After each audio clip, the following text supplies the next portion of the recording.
Барлықтарыңызға қайырлы күн достар, менің каналыма қош келдіңіздер. Каналға тіркеліп, видеоға лайк басуды ұмытпаңыздар. Қашанда құпия болып қалуы тиіс дүниелер бар.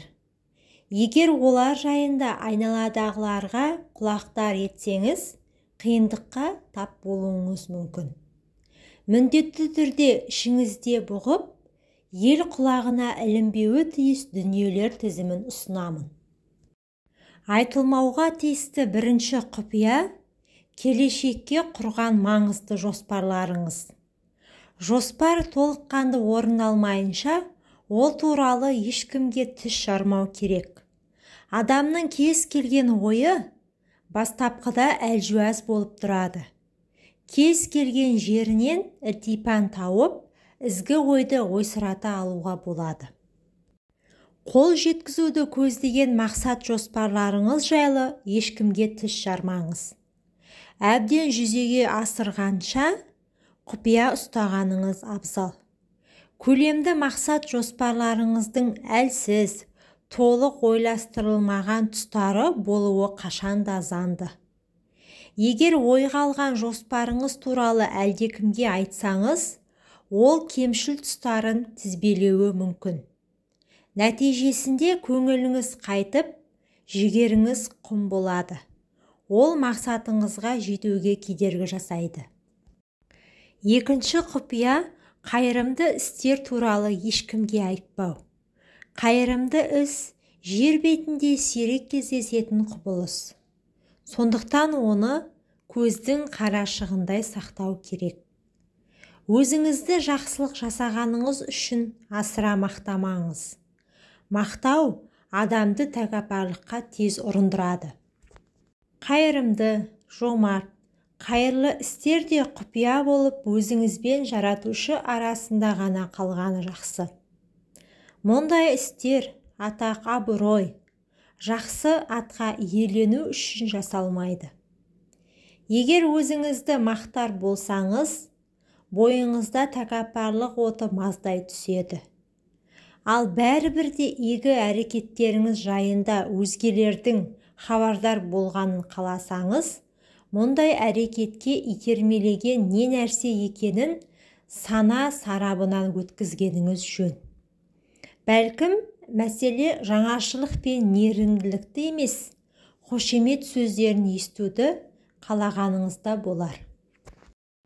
Үшінші құпия – жеке өміріңіз туралы көпшілікке айтпау.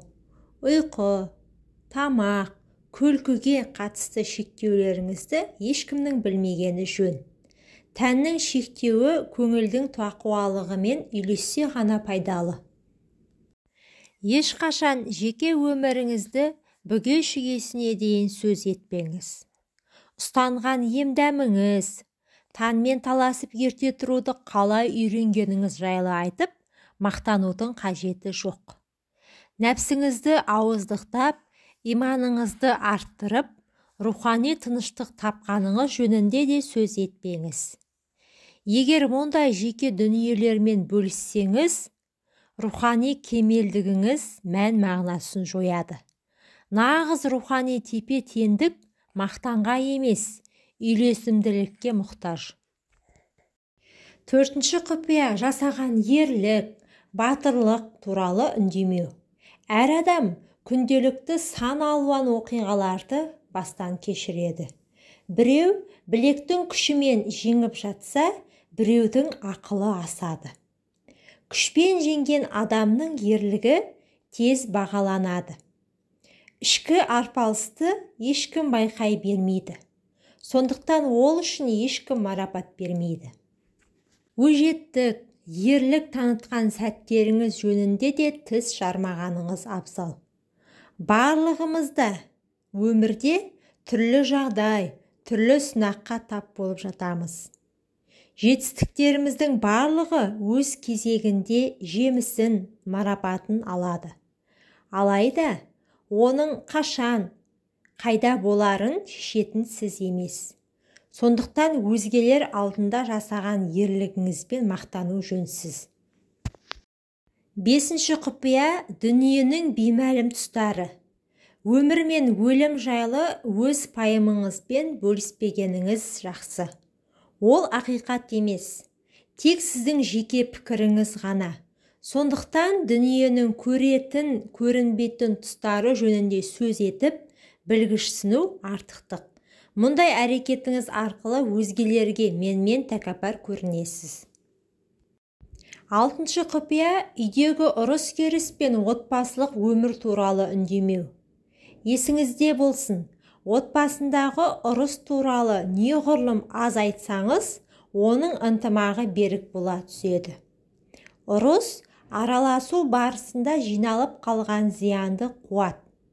Түйткілді көп талқылаған сайын, оған өзіңіз көбірек сене бастайсыз.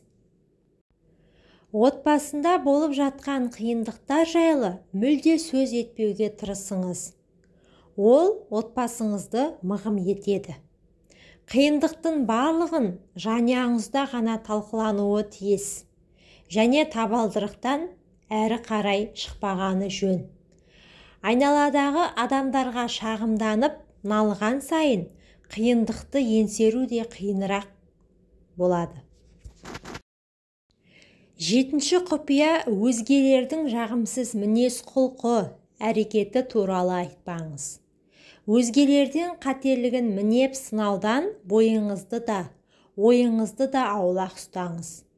Өсек аян арқылы ең алдымен өзгенің емес, өзіңіздің беделіңізге нұқсан, атыңызға кір келтіресіз. Күні бойы көрген жамандықтарын айналасындағыларға жайып салатын адам, таза үйге лас пәтеңкемен жүрген адамнан ақылдырақ емес.